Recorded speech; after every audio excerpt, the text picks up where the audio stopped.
ہم سکون کے لیے دنیا کی رنگینیوں میں جتنے چاہے مرضی غوطے لگاتے رہیں،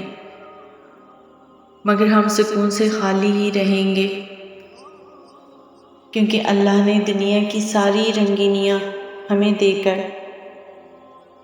سکون اپنے پاس رکھ لیا ہے، تاکہ ہم دنیا کے رنگوں میں ڈوب جائیں، تب بھی سکون کے لیے اسی کی طرف دوڑیں، کیونکہ اللہ قرآن پاک میں فرماتا ہے، بے شک اللہ کے ذکر سے دلوں کو سکون ملتا ہے۔ جب یہ زندگی اور وہ زندگی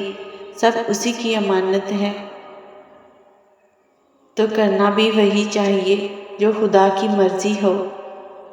انسان کا اختیار نہ سانس پر ہے نہ تقدیر پر، لیکن اگر اس کی مرضی میں اپنی مرضی شامل کر لی جائے تو راحت مل جاتی ہے کہ اللہ اپنی رضا کو ہماری رضا بنا دے اور ہم سے وہ کام نہ کروائے جسے وہ پسند نہیں کرتا۔ اللہ امتحان لیتا ہے تاکہ صابر رہو، آزمائش میں ڈالتا ہے تاکہ اس کے شکر گزار بنو، رلاتا ہے تاکہ صاف دل رہو، چپ بھی کرواتا ہے تاکہ اس پہ یقین رکھو۔ جب بھی ہمیں کوئی مشکل آتی ہے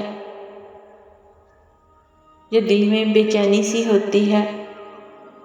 تو ہم اپنا درد کس کے سامنے بیان کرتے ہیں؟ اپنے اللہ کے سامنے۔ جب ہم اللہ کے سامنے اپنے آنسو بہاتے ہیں تو اللہ فرماتے ہیں کہ میں ہوں نا، تو مجھے بتایا کر، میں تیری ہر بات سنوں گا،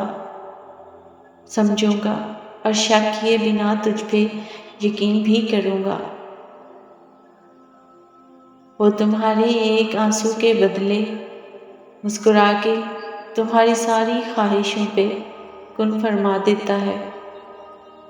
اور ایسی محبت تم سے صرف تمہارا اللہ ہی کر سکتا ہے۔ اور جب تمہارے دل میں کسی چیز کا خیال پیدا کرتا ہے،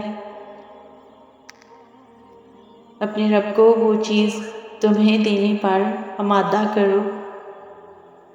بار بار اسے پکارو، بار بار اپنی جھولی اس کے سامنے پھیلاؤ